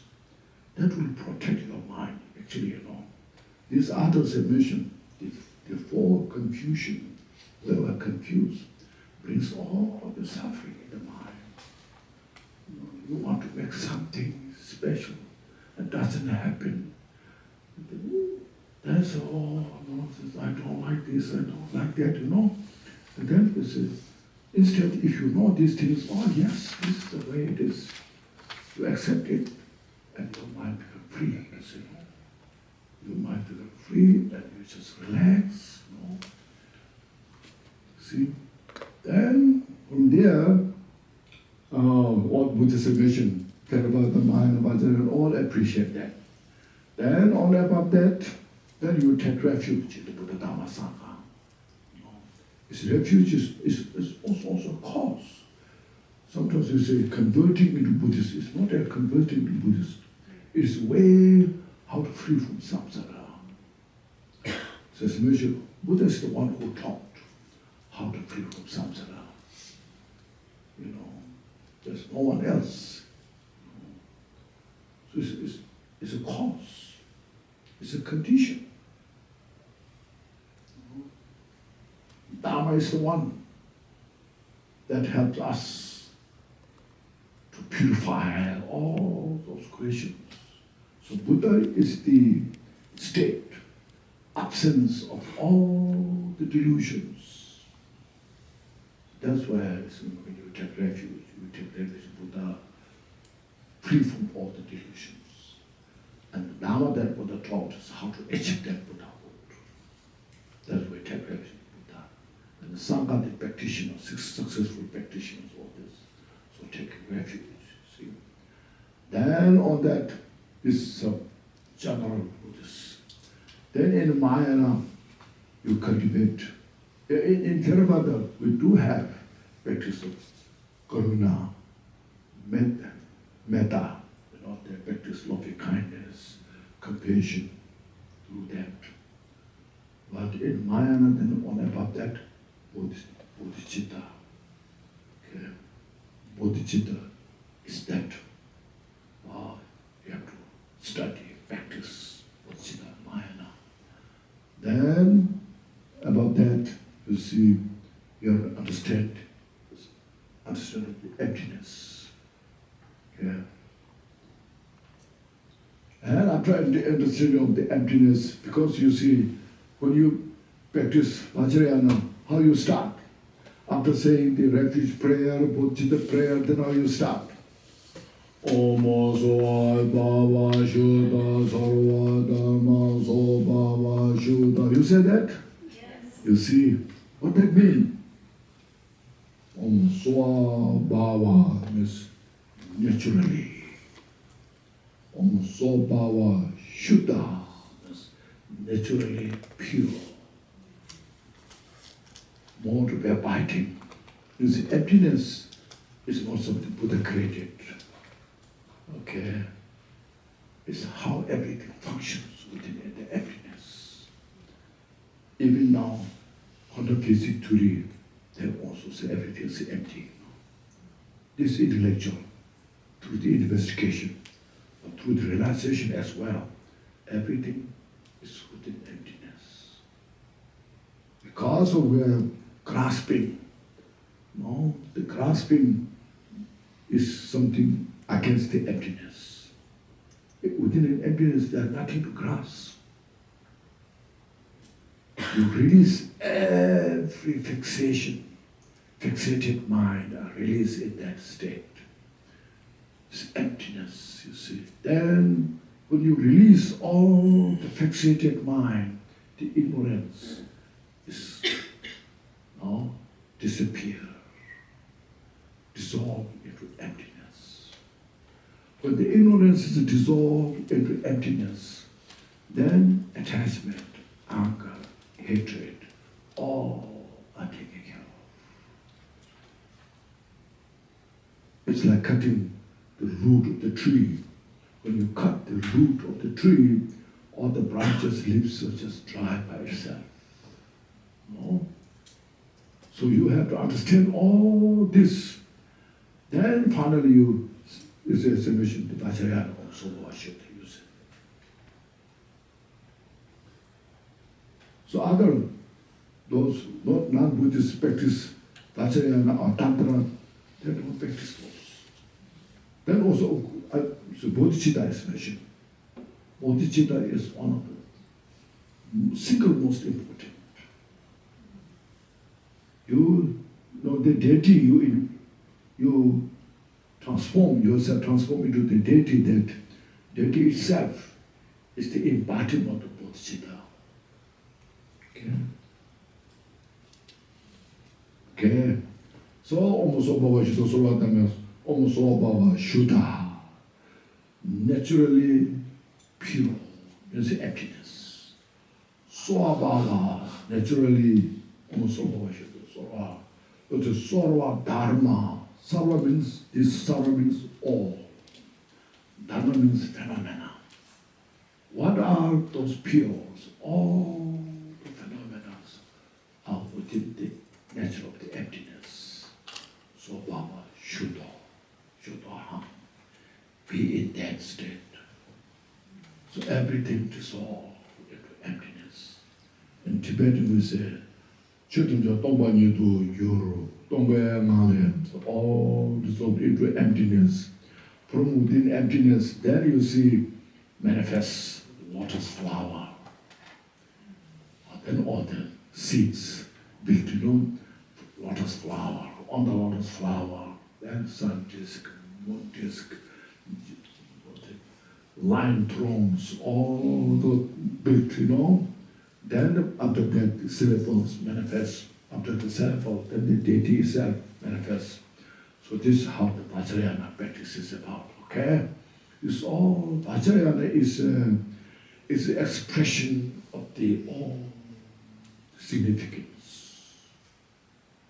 What it means, lotus flower, you visualize. Why? What it means, like sun disk on the lotus flower, why sun disk?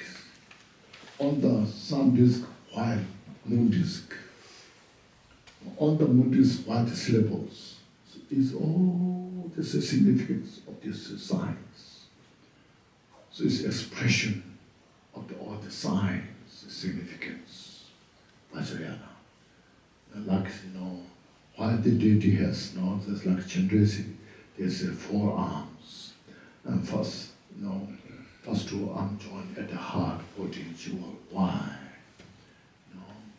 Why this has the mala on the right hand, or the left hand flower? Why lotus flower? So why this 5-pointed crown?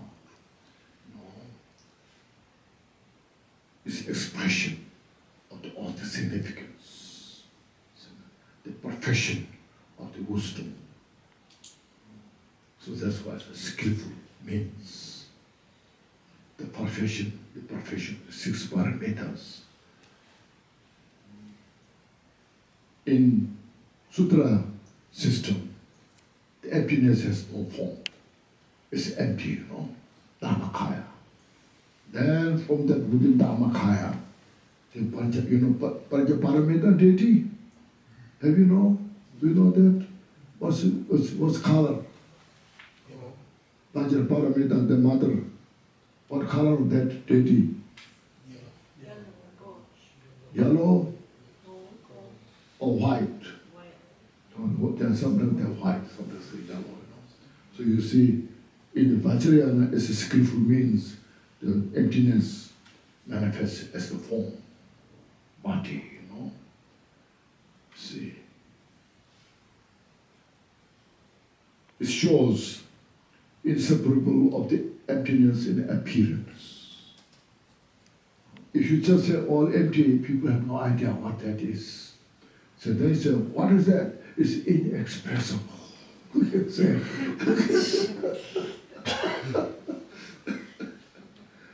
But instead, if you have that all the significance, then you have some idea what that means. This means this means. Okay, you get idea, what means perfection, 6 parameters, all this.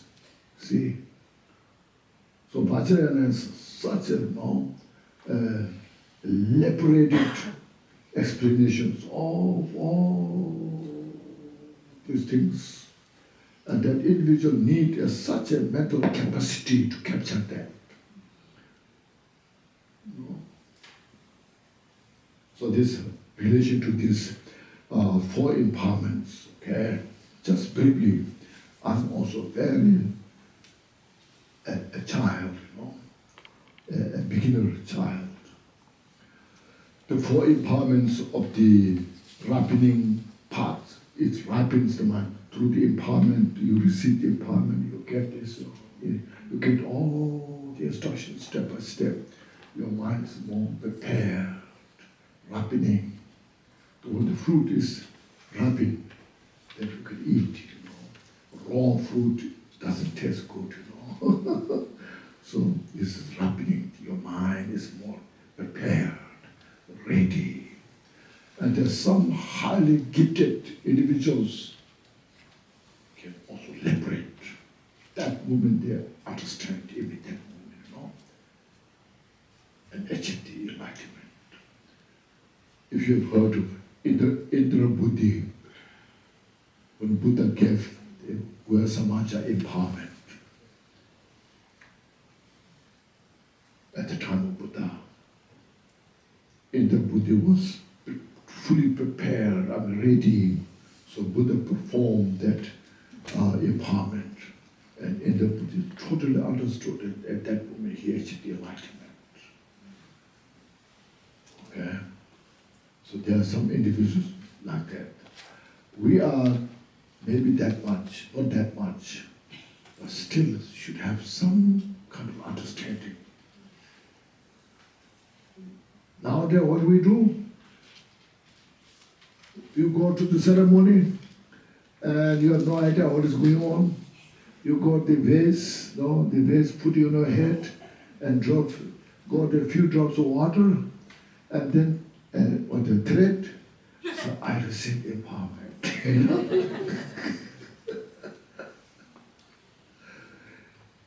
You haven't got that? So I haven't got empowerment.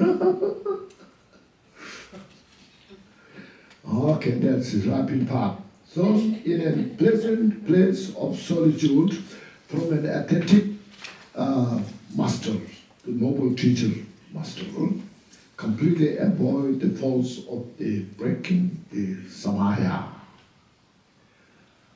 Okay, so this first, just step by step, so beautifully mentioned, Yes.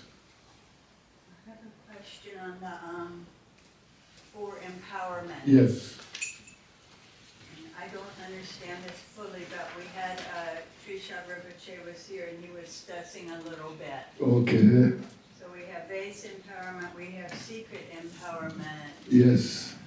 we have wisdom knowledge empowerment, and then word empowerment. I'm confused on the basis of the word empowerment. And if you don't care to go into this now, that's fine. First is the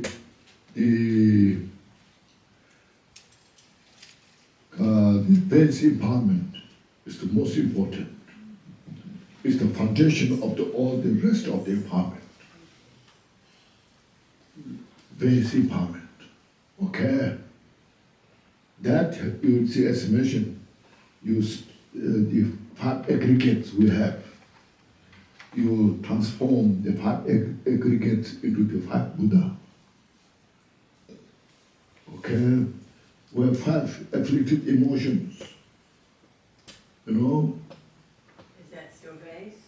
5 afflicted emotions. Yes. You know that? Is that still the base In the base. Yeah. That you need to transform into 5 wisdom. So these are just general idea. Then on the basis of that, when you transform your being, these 5 aggregates or 12 increasing fields or 18 dhatu, whatever you call all this, you establish into the state of the enlightenment. Then next you receive the secret empowerment. Okay. Then after that, when you receive the secret empowerment, you need that time very good meditative state. Then after that you receive the third empowerment, what's called knowledge, is called wisdom empowerment. that all your mental state is all these delusions, that nothing but their nature is emptiness and all these things. Okay? And that's the Mahamudra? That's the beginning of the Mahamudra. Okay. And then the actual Mahamudra is the fourth. Oh, That's called word empowerment. oh, Okay? Yeah. okay. Thank Okay? you. Yes. Yes. Thank you. Now you are enlightened? Very close. So is I. So is I.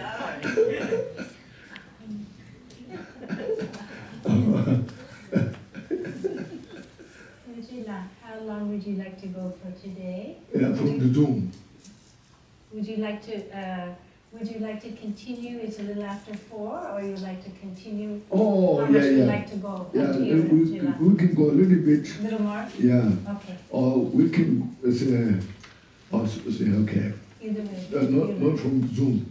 Yeah, no, so far no question Oh, okay, from that's Zoom, good. yeah. So let's see. First, let's see here. I can read a little bit from here again, Yeah, So after not avoid the faults of the breaking the samayas, so that's how to take care of all the receiving empowerment and all the practices, you receive all the teachings.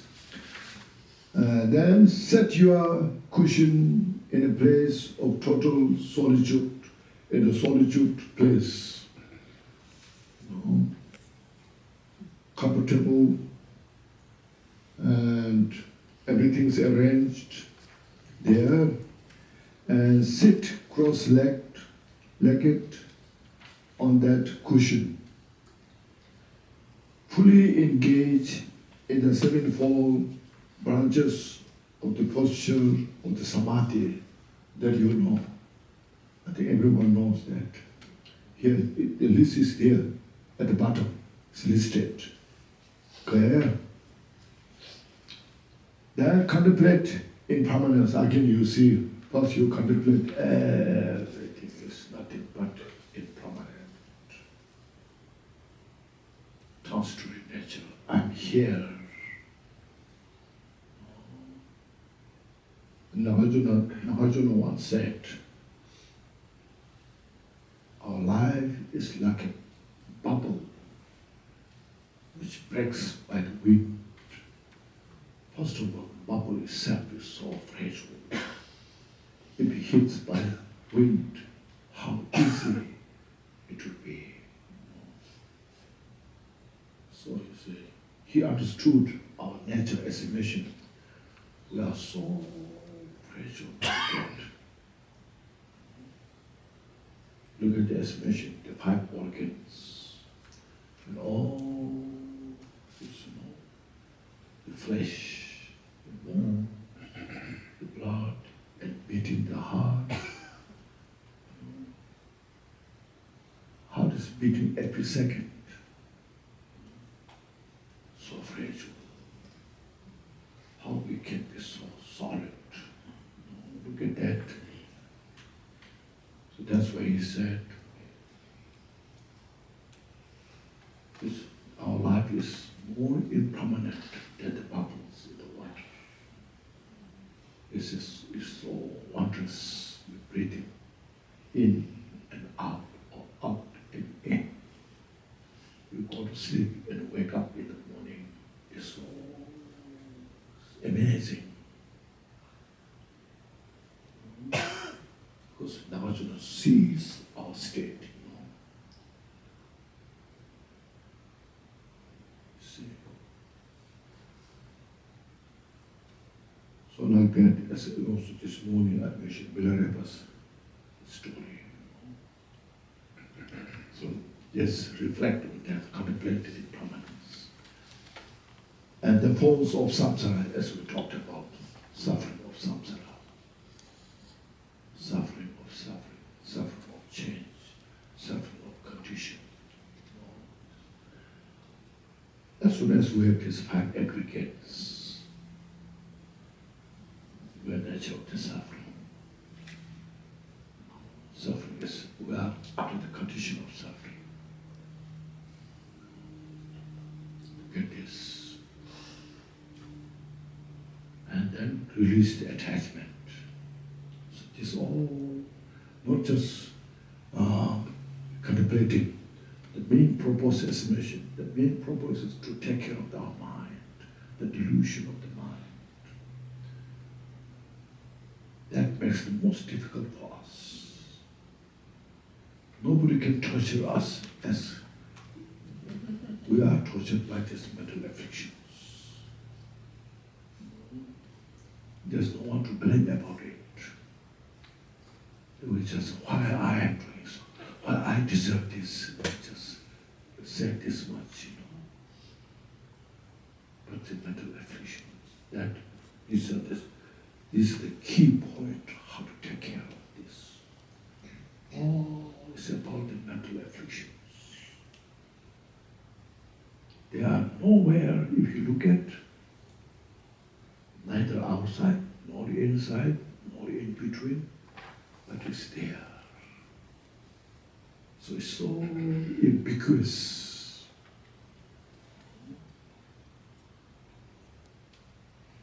Doesn't matter what kind of clothes you wear, robes or whatever,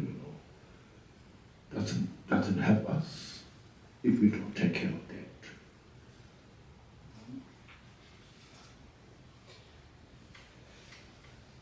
So that, see, look at it, impermanence and force of samsara. This is why we are practicing Dharma. The Dharma can help so many people in the world out there. So we, those who are practitioners, we have big responsibility to study them, practice them, and we can help people in the world. But without our well understanding, we cannot help others. It's not the idea to convert into Buddhists, but the idea is to free them from suffering, from delusions. The lot of young people I heard now they are depressed, feeling lonely because of those kind of smartphones. They all have to look at their smartphone. Their friend, they cannot talk to you. Even though you go to tea or some restaurant, but then you order food and then you look at your phone. No time to talk to your friend. And first you started some important conversation, and the other person is, they say something, I have some information. And you stop that talk, And the other one is upset about that. I want to talk this is very important. And they're split, So you sit there, those things. So Dharma is how to help for us and to help those individuals. We started from there, slowly. Especially mind is not easy to take care of. It takes time. But at the end, you really appreciate that, So it's the fall of this, the force of samsara. So that's why I said here, fully train your own mind with loving kindness, compassion, and bodhicitta, as earlier I mentioned. So here now put more emphasis on this as a foundation for the Vajrayana. Train your mind, loving kindness, may everyone have all the peace and happiness, including the individual who hates me, who irritates me. Irritate on there. See, Milarepa, one day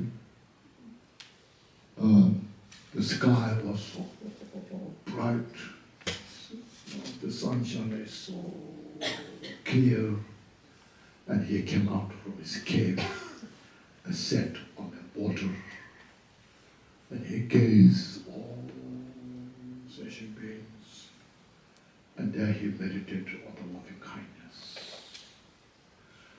Non-referential loving kindness to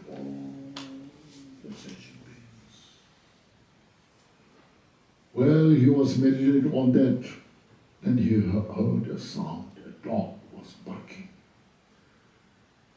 It sounded so high in the solitude, on the mountain. There's no one there. So he thought, who could be here in such this remote area? Then soon after, a deer was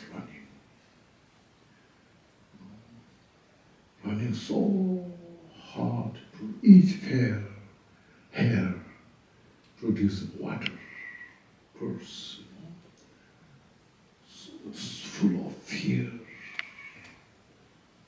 So there's this one, the dog is chasing this deer.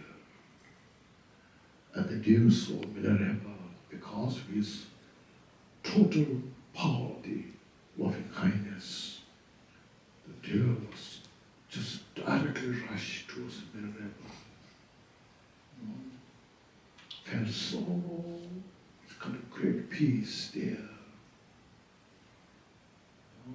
Then he said the song to deer. He communicated, dear, I will give you meditation instruction.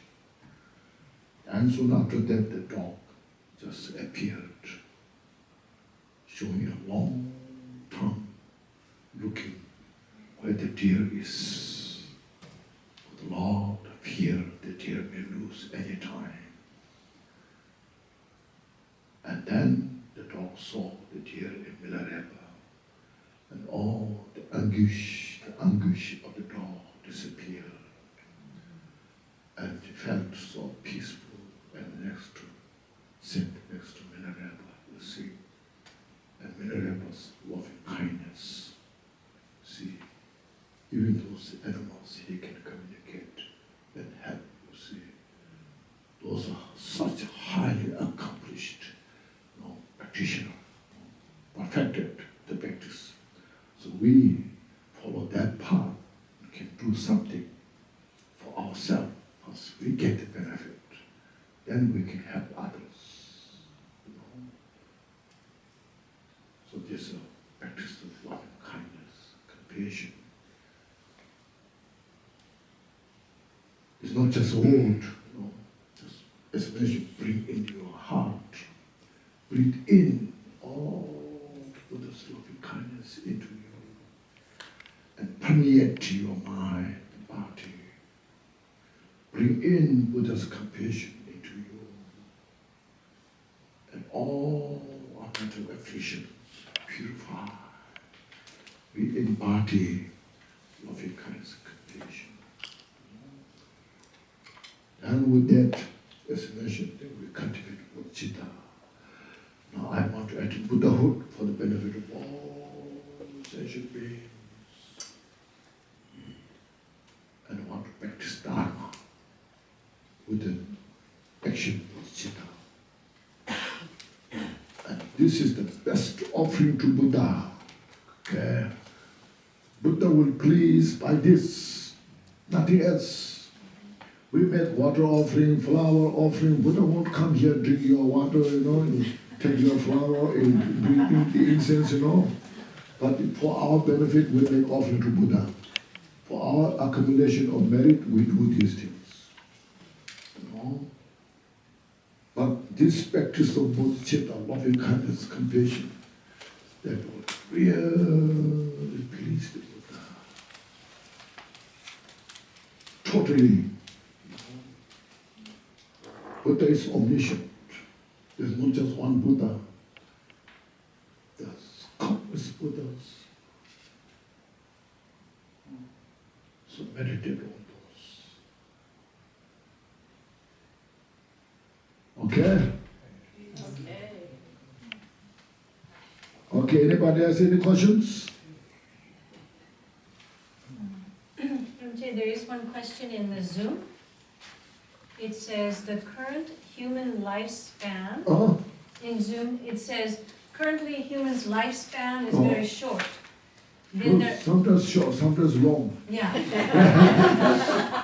So they're asking, do will-turning Buddhas appear at times when the human's lifespans are very long? So do they only come when there's very long lifespans? wheel-turning Buddhas. Wheel turning Buddha. Yeah. Buddha comes, that time life is wrong. Yeah, that's their question, yeah? What is the question? So, Buddhas who actually turn the wheel of Dharma, do they only come, I guess they're saying, will they come in our lifetime when even is short? Maybe that's the bottom. No, that doesn't matter. Buddha comes anyway, short or long. Yes. Buddha's activities has no limit. Buddha will come this time or not come this time. It's all interdependent, interconnected. In the jewel ornament liberation and the Buddhahood is described all this. Buddha alone is not enough. Ourselves alone is not enough. We need all those interdependent accumulation of merit. And then when all things come together, Buddha's activities can benefit we all. Otherwise, sometimes you get some deities, you receive all the benefits of those you see. If that is so powerful, why not Buddha coming now here or taking care of the problems, But it's interdependent, interconnected. Okay? That's it? That's all. Okay. Okay. Very good. Okay, now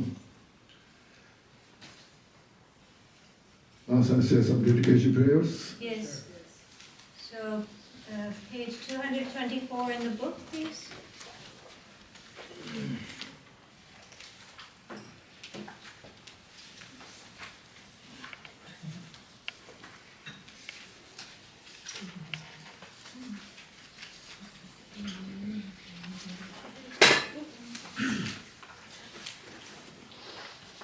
Page 224.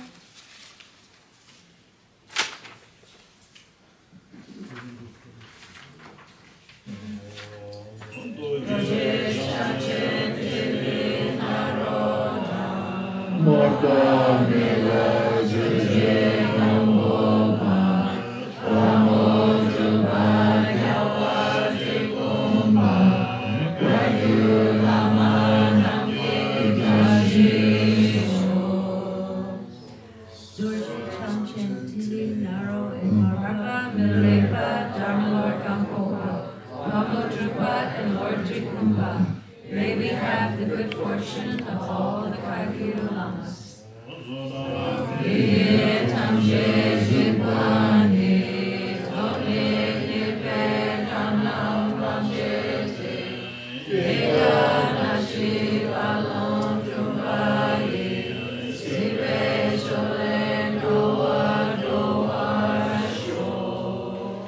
By this virtue, we attain the state of omniscience and overcome the enemy of the defilements.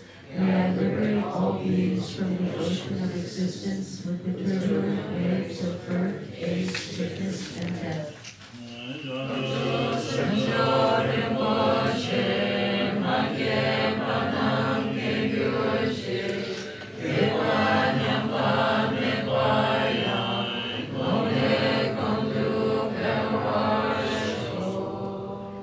May precious bodhicitta arise where it has not been, where it has never decreased, but grow higher and higher.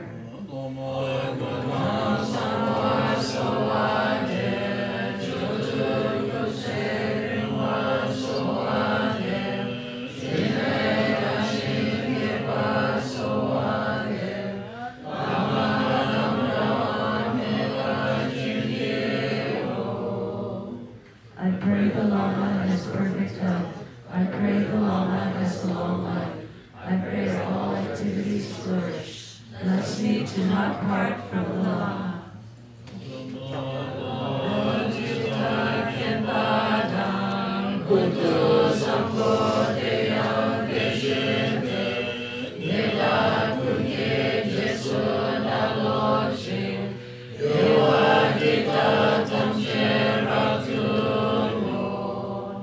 As Rinpoche became wise, and likewise did Samantabhadra, so I will follow their example and virtue of all beings. Eko son Gilada, Joni Migurt and Gilada, Etun Viche tu Gilaki, Jitan Ocean Malandro Pasho. By the great blessing of the Buddha who attained the three Buddha bodies, by the great blessing of the truth of the unchangeable Dharma as such, by the great blessing of the union of the indivisible Sangha, so by the dedicating of this merit, may this aspiration be fulfilled.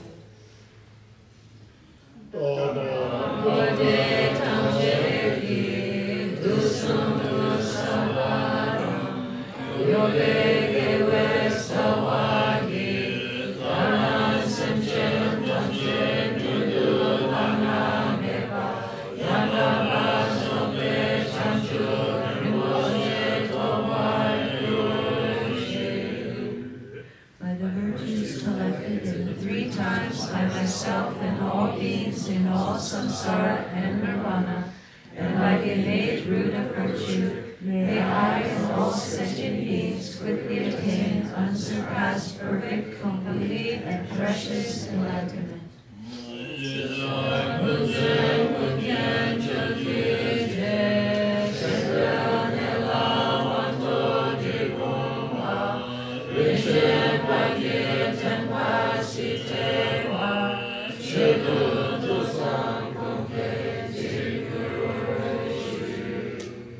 May the teachings of the Lord Dharma, who is omniscient, the master of interdependence, great Trikupa Ratna Shri, continue and increase until the end of samsara through prayer, study, practicing, contemplation, and meditation. Thank you. Thank you, Rinpoche.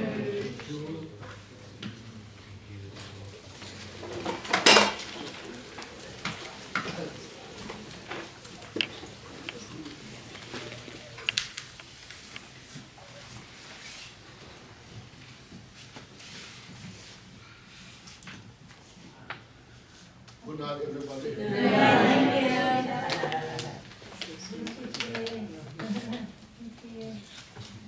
Okay, so again, thank you everybody. And tomorrow we will continue, same type schedule. And if you're coming tomorrow, you can leave your things there, it's okay. I think there's a few people coming tomorrow that were not here today, but we have space. And we'll see everybody in the morning. I think there's not too much to clean up, and we did a nice job at lunch, so thank you so much, okay? And we'll have the Dharma shop open for a little bit if anybody needs something still. Okay, thank you. Have a good night. Okay.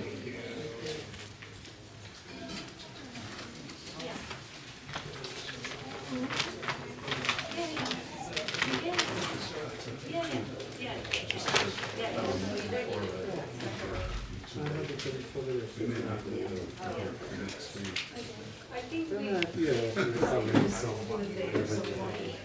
mean, we won't have to do.